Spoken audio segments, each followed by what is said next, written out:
Hello everyone, स्वागत है आप सभी का आपके अपने YouTube channel determination study platform में। आज की इस वीडियो में क्लास 12th के फिजिक्स के चैप्टर नंबर 1 के बारे में बात करने वाले हैं, जिस चैप्टर का नाम है वैद्युत आवेश तथा क्षेत्र।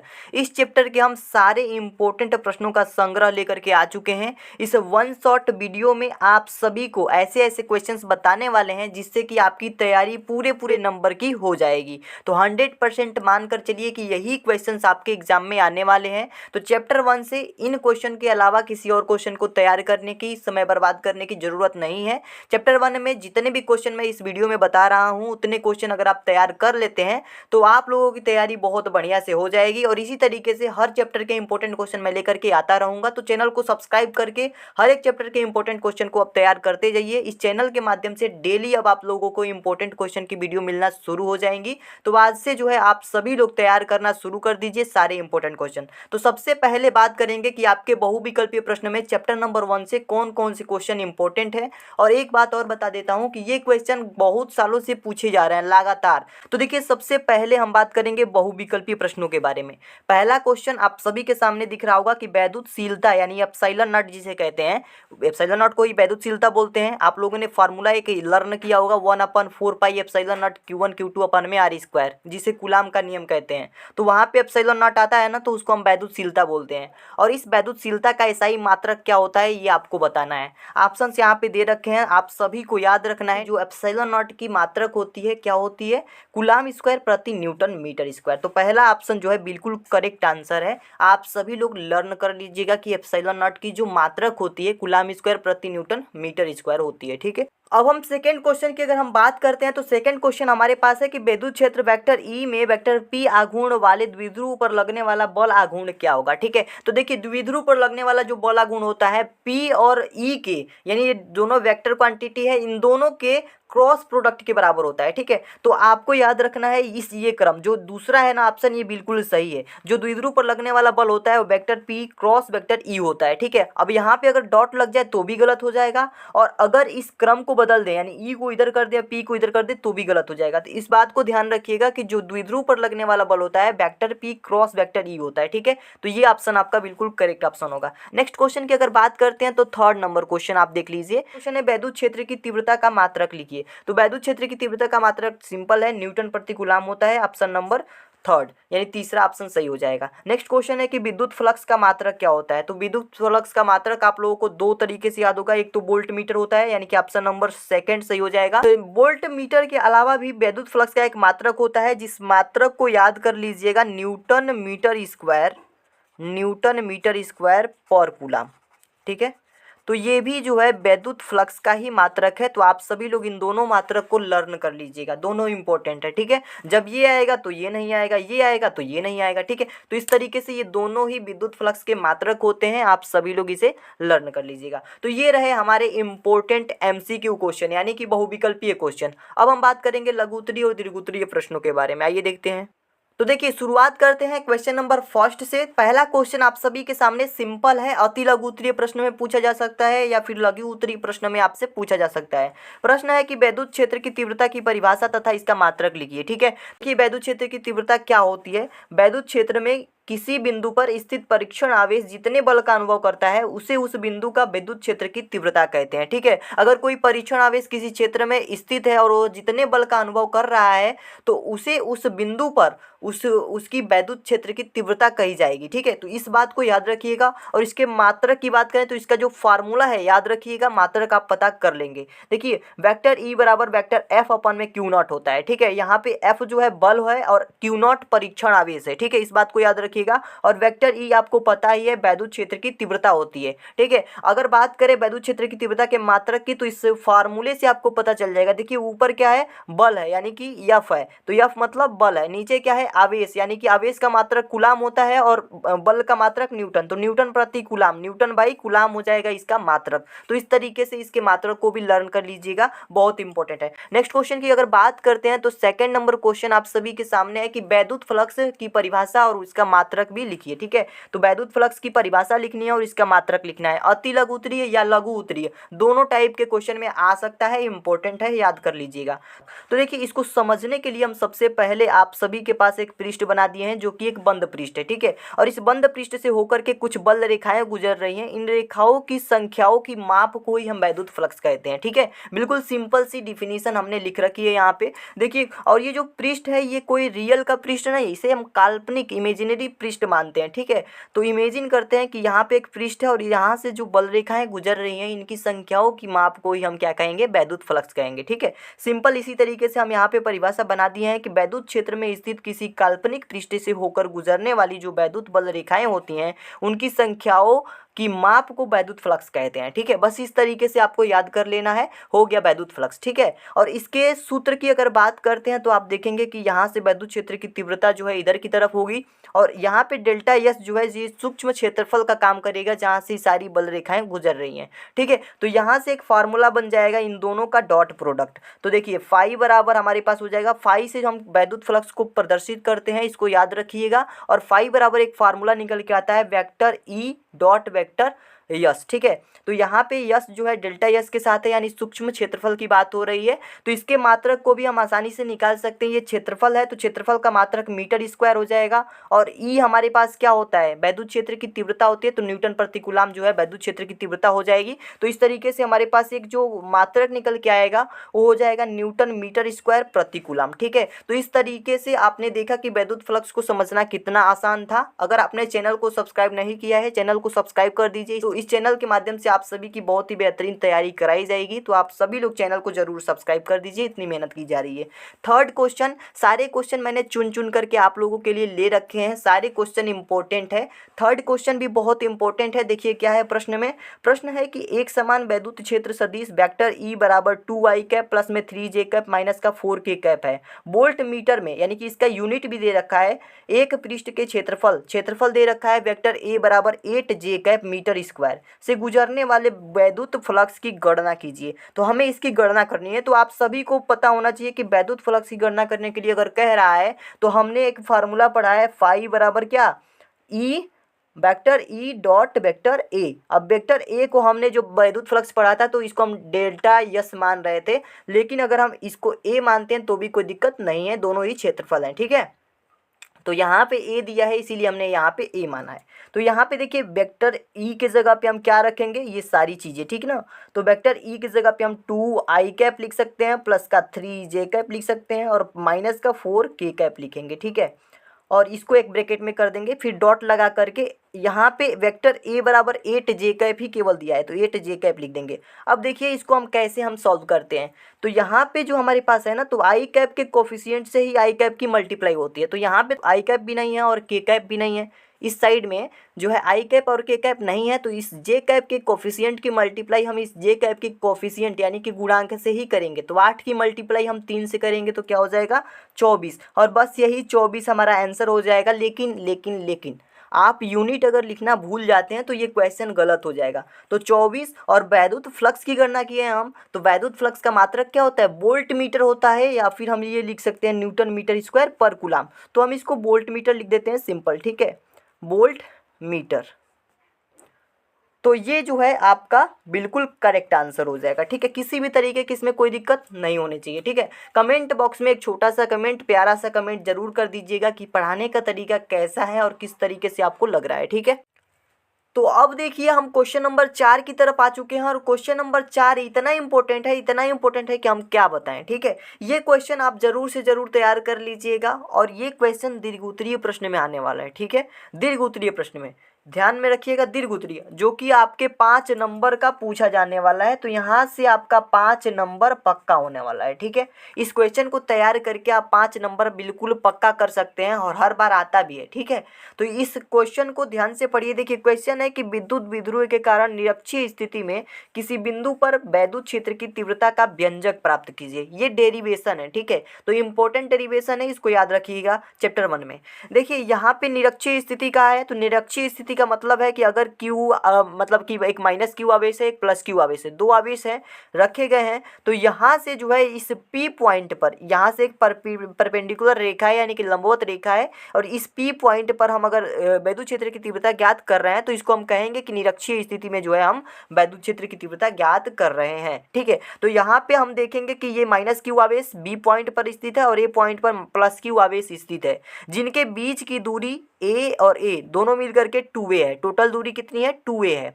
और ए क्यों माने हैं? क्योंकि यहाँ से हम एक रेखा ड्रॉ करेंगे और यहाँ से एक रेखा ड्रॉ करेंगे, परपेंडिकुलर तो है ही, ठीक है, जिसकी दूरी r है। इस रेखा से इस रेखा की दूरी r है, इस p पॉइंट तक की दूरी कितनी है? r है, और यहाँ पे पॉइंट o है। ठीक है, अब देखिए यहाँ पे कि प्लस क्यू, आपने कूलाम का नियम अगर पढ़ा है तो इतनी सारी चीज़ें बेसिक है, आपको समझ में आ रही होंगी। ठीक है, अगर नहीं पढ़े हैं कूलाम का नियम तो डिस्क्रिप्शन में लिंक मिल जाएगा, वहाँ से जाके पढ़ लीजिए, इंपॉर्टेंट चीज़ है वो भी। ठीक है, यहाँ पे प्लस क्यू आवेश है, तो प्लस क्यू आवेश के कारण जो वैद्युत क्षेत्र की तीव्रता होगी वो आगे की तरफ होगी। ठीक है, यहाँ से इधर की तरफ होगी। ठीक है, और इसका जो घटक बनेगा वो ई क्यू कॉस थीटा हो जाएगा। ठीक है, यानी कि ई क्यू यानी कि वैद्युत प्लस क्यू आवेश के कारण वैद्युत क्षेत्र की तीव्रता इधर आएगी, और माइनस क्यू आवेश के कारण वैद्युत क्षेत्र की तीव्रता रिटर्न वापस की तरफ आएगी इधर। ठीक है, तो इसकी वैद्युत क्षेत्र की तीव्रता इधर आएगी, क्योंकि ये क्या है? अपोजिट साइड है, मतलब अपोजिट साइन लगा, इसमें माइनस साइन लगा, इसलिए यहाँ पे वैद्युत क्षेत्र की तीव्रता वापस की तरफ आएगी,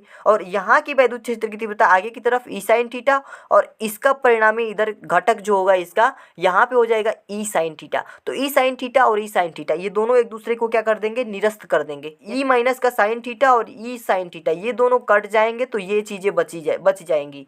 E minus Q cos theta और E plus Q cos theta ये दोनों चीज़ बच जाएगा। ये दोनों चीज़ इन दोनों के कटने के कारण ये दोनों एक ही दिशा में है, तो ये दोनों आपस में क्या हो जाएंगे? जुड़ जाएंगे, और ये विपरीत दिशा में है तो ये दोनों कट जाएंगे। इस बात को आप लोग ध्यान से समझिएगा, फिगर भी अभी समझ में आ जाएगा जब हम क्वेश्चन को करेंगे। यहाँ देखिए, प्लस क्यू आवेश के कारण हमने बिंदु पी पर वैद्युत क्षेत्र की तीव्रता ज्ञात करी है, तो यहाँ पे लिखेंगे प्लस क्यू आवेश के कारण बिंदु पी पर वैद्युत क्षेत्र की तीव्रता। तो वैद्युत क्षेत्र की तीव्रता का फार्मूला आपको पहले से पता है, ई प्लस क्यू लिखे हैं कि प्लस क्यू के कारण वैद्युत क्षेत्र की तीव्रता ई बराबर 1/4 एप्सिलॉन नॉट क्यू अपन में ए पी स्क्वायर। अब ये ए पी स्क्वायर कहाँ से आया भाई? तो ए पी स्क्वायर की जगह पे आर स्क्वायर लिखा जाता है, और आर स्क्वायर का मतलब है कि उसकी दूरी। तो यहाँ से देखिए प्लस क्यू से लेके पी तक की दूरी कितनी है? ए और पी यही तो है ना दूरी, तो ए पी का स्क्वायर यानी कि इसकी रेडियस तो यहाँ पे आएगी ना, तो ये ए पी का स्क्वायर हो जाएगा। ठीक है, तो ये हमारे पास एक समीकरण बन गया, समीकरण नंबर फर्स्ट, इसको मान लेंगे समीकरण फर्स्ट। ठीक इसी तरीके से हम माइनस क्यू आवेश के कारण पी बिंदु पर वैद्युत क्षेत्र की तीव्रता ज्ञात करेंगे। तो यहाँ पे देखिए माइनस क्यू यहाँ है, और पी बिंदु पर वैद्युत क्षेत्र की तीव्रता निकालेंगे तो ये आर बन जाएगा। ठीक है, तो ये बी पी हो जाएगा। तो यहाँ से देखिए 1/4 एप्सिलॉन नॉट क्यू अपन में बी पी का स्क्वायर, तो ये समीकरण नंबर सेकंड बन जाएगा। सिमिलर है एकदम समीकरण नंबर फर्स्ट के जैसा, बस यहाँ पे ये बन गया और यहाँ पे ये था। ठीक है, अब देखिए हमको पता है कि ए पी बराबर बी पी है, यानी कि ये जो हमारे पास लंबाई है और इसकी लंबाई है आपस में क्या है? एक दोनों के इक्वल है, ये एक दूसरे के क्या है? एक दूसरे के इक्वल है। तो जब एक दूसरे के बराबर है तो वैद्युत क्षेत्र की तीव्रता भी बराबर होगी, यानी कि वैद्युत क्षेत्र की तीव्रता जो पहली वाली थी वो दूसरी वाली के बराबर होगी, यानी कि प्लस वाले के साथ माइनस वाला जो होगा बराबर होगा। तो यहाँ पे एक चीज़ हमने ये देखा कि यहाँ पे जो वैद्युत क्षेत्र की तीव्रता इधर जा रही है और एक इधर जा रही है, तो ये एक दूसरे के अपोजिट साइड में विपरीत दिशा में है। विपरीत दिशा में होने के कारण एक दूसरे को क्या कर देंगे? निरस्त कर देंगे। इसी को हमने भाषा में लिखा है कि ई प्लस का साइन थीटा तथा ई माइनस का क्यू साइन थीटा एक दूसरे को के विपरीत हैं, अतः निरस्त हो जाएंगी। ठीक है, तो ये दोनों एक दूसरे के विपरीत है तो निरस्त हो जाएंगी। और इधर देखिए यहाँ पे ये हमारे पास है ई प्लस का कोस थीटा, और ये हमारे पास है ई माइनस का कोस थीटा, ये दोनों आपस में क्या हो जाएंगे? जुड़ जाएंगे। ठीक है, तो देखिए यहाँ पे ई प्लस कोस थीटा व ई माइनस कोस थीटा एक ही दिशा में होने के कारण ये एक दूसरे से क्या हो जाएंगे? जुड़ जाते हैं। ठीक है, तो जोड़ने के लिए हम क्या करेंगे? ई बराबर में ई प्लस का कोस थीटा और ई माइनस का कोस थीटा, इन दोनों को जोड़ेंगे तो ई बराबर में हमारे पास हो जाएगा 2e plus Q cos theta. क्योंकि ये दोनों एक दूसरे के बराबर हैं, तो दोनों एक दूसरे के बराबर हैं तो हम इसको दोनों को जोड़ेंगे तो 2 आगे लग जाएगा, बस ई प्लस का क्यू कोस थीटा हो जाएगा।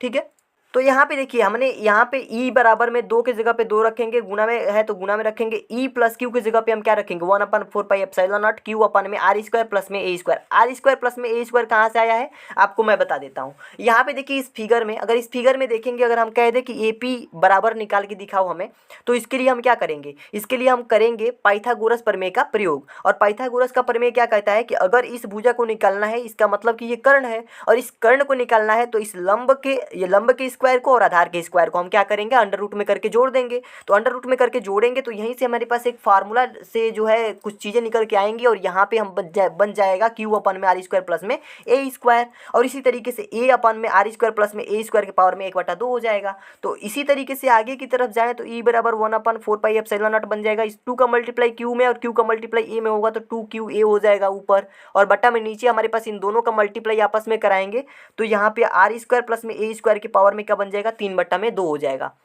अब हमें एक बात याद रखनी है कि यहाँ पे जो ए दिखाई दे रहा है ये ए क्या होना चाहिए, नगण्य होना चाहिए, लगभग 0 के बराबर होना चाहिए। तो ए को अगर हम 0 मान लेते हैं तो यानी कि ये ए का अस्तित्व खत्म हो गया। इसका मतलब है कि यहाँ पे बचा आर स्क्वायर के पावर में 3/2, ठीक है। तो इसके पावर से ये 2 से 2 कट जाएगा, यानी कि आर की पावर क्यूब बचा। तो यहाँ पे देखिए ई बराबर 1/4 पाई एप्सिलॉन नॉट पी अपन में आर की पावर 3 बचा है तो 3 लिख देंगे ऊपर। समझ में आ रहा है। आर क्यूब क्यों होगा, क्योंकि ये 2 से कट गया और ए को हमने नगण्य मान लिया, यानी 0 के बराबर मान लेते हैं। तो इस तरीके से हमारे पास एक फार्मूला डिराइव होता है जिसे हम कहते हैं निरक्षीय स्थिति में वैद्युत क्षेत्र की तीव्रता, ठीक है। तो द्विध्रुव आघूर्ण के कारण निरक्षीय स्थिति में वैद्युत क्षेत्र की तीव्रता का निगमन कैसे होता है ये आपको समझ में आ गया। यहाँ पे जो लिखी गई है ये यूनिट है, किसकी यूनिट, वैद्युत क्षेत्र की तीव्रता की यूनिट, जिसे हम न्यूटन प्रति कूलाम कहते हैं, ठीक है। तो आशा करता हूँ कि आपको ये डेरिवेशन अच्छे से समझ में आ गया होगा। नहीं समझ में आया है इसको नोट करके रट लीजिए, बार बार प्रैक्टिस कर लीजिए, क्योंकि ये जो न्यूमेरिकल है या फिर हम ये कह सकते हैं कि ये जो डेरिवेशन है ये बहुत इंपॉर्टेंट है आप सभी के लिए, जल्दी से जल्दी तैयार कर लीजिए, ठीक है। नेक्स्ट डेरिवेशन की बात करते हैं। नेक्स्ट क्वेश्चन, और इसको हम डेरिवेशन के तौर पे भी देख सकते हैं क्योंकि ये बहुत ही इंपॉर्टेंट क्वेश्चन भी है और बहुत ही इंपॉर्टेंट डेरिवेशन भी है। देखिए क्वेश्चन हमारे पास ये है कि स्थिर वैद्युत में गॉस की प्रमेय क्या होती है। स्थिर वैद्युत की जो होता है यानी कि इलेक्ट्रोस्टैटिक जो होता है, इसमें गॉस प्रमेय यानी कि गॉस थ्योरम क्या होती है, इसके बारे में हम लोग पढ़ेंगे। तो गॉस की प्रमेय क्या होती है, किसी बंद पृष्ठ से गुजरने वाला वैद्युत फ्लक्स जो होता है, जिसे हम वैद्युत फ्लक्स को फाई बोलते हैं, उस पृष्ठ द्वारा परिबद्ध कुल आवेश का 1/एप्सिलॉन नॉट गुना होता है। पूरे आवेश के 1/एप्सिलॉन नॉट गुना होता है, ठीक है। तो फाई ई बराबर हमारे पास फार्मूला क्यू अपन में एप्सिलॉन नॉट लिख सकते हैं, बिल्कुल लिख सकते हैं। यहाँ पे इसी बात से हमारे पास ये प्रूव हो रहा है कि फाई ई बराबर क्यू अपन में एप्सिलॉन नॉट हो जाएगा, यानी कि 1/एप्सिलॉन नॉट गुने में क्यू करेंगे तो क्यू अपन एप्सिलॉन नॉट मिल जाएगा यहाँ पे, ठीक है। तो ये हमारे पास फार्मूला डिराइव होकर आ गया जिसे आपको याद रखना ही है, ठीक है। तो वैद्युत फ्लक्स से रिलेटेड ये थ्योरम बहुत इंपॉर्टेंट है आप सभी के लिए। केवल थ्योरम ही नहीं, आपने यहाँ पे देखा कि इसको हमने पढ़ लिया, इसके थ्योरम को यानी इसके स्टेटमेंट को अभी हमने पढ़ लिया, फार्मूला भी तैयार कर लिया। इसके बाद से ये जो सूत्र है हमारे पास क्यू अपन में एप्सिलॉन नॉट, इस सूत्र का निगमन हम कैसे करते हैं इस चीज़ को समझना भी बाकी है। तो इस सूत्र के निगमन भी के बारे में भी पूछा जाता है आपके एग्जामिनेशन में। तो ये 5 नंबर का आने वाला है क्वेश्चन, मैं पहले बता देता हूँ और उसके बाद से इसको याद कर लीजिएगा। 100% पॉसिबिलिटी है कि 2025 ईस्वी में ये क्वेश्चन आपसे पूछा जाए, ठीक है। तो देखिए हमारे पास सूत्र का निगमन इसका कैसे करेंगे, यहाँ ध्यान से देखिए। सबसे पहले फिगर थोड़ा सा समझ लीजिए, एक बंद पृष्ठ है, ठीक है। अब ये काल्पनिक पृष्ठ है, कोई रियल का वास्तविक पृष्ठ नहीं है। तो ये काल्पनिक पृष्ठ है, इसके हम कुछ क्षेत्रफल को ले लेते हैं, यानी सूक्ष्म क्षेत्रफल को लेते हैं। तो डीए सूक्ष्म क्षेत्रफल हो जाएगा, यहाँ इसका घटक भी बन जाता है, और इसकी वैद्युत क्षेत्र की तीव्रता इधर की तरफ होती है, वेक्टर ई, ठीक है। और यहाँ पे हमारे पास फाई ई होता है, यानी कि जिसे हम वैद्युत फ्लक्स कहते हैं, सूक्ष्म वैद्युत फ्लक्स कह सकते हैं। यहाँ से इसकी दूरी, सेंटर से इसकी दूरी यहाँ पे आर है, और यहाँ पे जो हमारे पास एंगल बन रहा है ये हमारे पास एंगल वैद्युत फ्लक्स और वैद्युत क्षेत्र की तीव्रता के बीच जो एंगल बन रहा है इसको हम डी ओमेगा कहते हैं, ठीक है। इस एंगल को क्या कहते हैं, डी ओमेगा। अब यहाँ पे देखिए प्लस क्यू आवेश के कारण बिंदु, इसके निगमन की बात कर रहे हैं, प्लस क्यू आवेश के कारण बिंदु पी पर वैद्युत क्षेत्र की तीव्रता क्या होगी। तो ई बराबर 1/4 पाई एप्सिलॉन नॉट क्यू अपन में आर स्क्वायर। ये आपको पता ही होगा कि वैद्युत क्षेत्र की तीव्रता का हमारे पास ये फार्मूला होता है, इसको समझ लीजिए। इसके आगे हम सॉल्व करने वाले हैं। अब हमें फिगर की जरूरत पड़ेगी, ठीक है। तो देखिए लिखा है कि डीए से गुजरने वाला वैद्युत फ्लक्स डी फाई ई है, तब डीए द्वारा बिंदु ओ पर आंतरिक घन कोण क्या होगा। तो ये भी इम्पोर्टेंट एक फार्मूला है जिसको रटना पड़ेगा। यहाँ तक अगर रट लेते हैं इसको और ऊपर वाला जो हमारे पास फार्मूला था फाई ई बराबर क्यू अपन में एप्सिलॉन नॉट, तो उसके बाद से जो अगला डेरिवेशन है आपको कैलकुलेट करके या फिर कुछ सेंस लगा करके आप आसानी से निकाल सकते हैं। तो डी ओमेगा बराबर डी ए कॉस थीटा अपन में आर स्क्वायर होता है। इसको समीकरण नंबर सेकंड मानेंगे, इसको समीकरण नंबर फर्स्ट मान लेंगे। ठीक है, इस तरीके से आगे की तरफ बढ़ते जाएंगे। तो ये डी ओमेगा क्या है हमारे पास, डी ओमेगा क्या है, कोण है। ठीक है, तो यहाँ पे डी ओमेगा बराबर निकल गया कि डी ई कॉस थीटा अपन में आर स्क्वायर होगा। तो अब जहाँ भी डी ओमेगा होगा वहाँ पे हम ये चीज़ लिख सकते हैं बिल्कुल। आगे चलेंगे, आगे देखिए हमारे पास अब लिखना है कि डीए से गुजरने वाला वैद्युत फ्लक्स क्या होगा। तो डीए से गुजरने वाला जो वैद्युत फ्लक्स होता है इसका सूत्र क्या होता है, वेक्टर ई डॉट में वेक्टर ए, यानी कि डीए सूक्ष्म क्षेत्रफल। ठीक है, तो यहाँ से हो जाएगा सूक्ष्म, हम फ्लक्स निकाल रहे हैं तो सूक्ष्म क्षेत्रफल की बात करेंगे। सूक्ष्म फ्लक्स यानी कि फ्लक्स बराबर क्या हो जाएगा, फाई ई बराबर में हमारे पास E D A cos theta, ये हमारे पास वेक्टर में है, सॉरी यहाँ पे हमारे पास ये डॉट प्रोडक्ट है तो यहाँ पे कॉस थीटा हो जाएगा। बिल्कुल आसान है, ये चीज़ें 11th में पढ़ चुके हैं आप लोग। तो देखिए यहाँ पे जो हम ई का मान रखने वाले हैं, किसका कौन सा रखने वाले हैं मान, ऊपर हमने जो याद किया था 1/4 पाई एप्सिलॉन नॉट क्यू अपन में आर स्क्वायर, तो ये मान हम जो है रख देंगे और इसको समाकलन कर देंगे। पहले तो हम ई का मान रखेंगे 1/4 पाई एप्सिलॉन नॉट क्यू अपन में आर स्क्वायर रख दिए।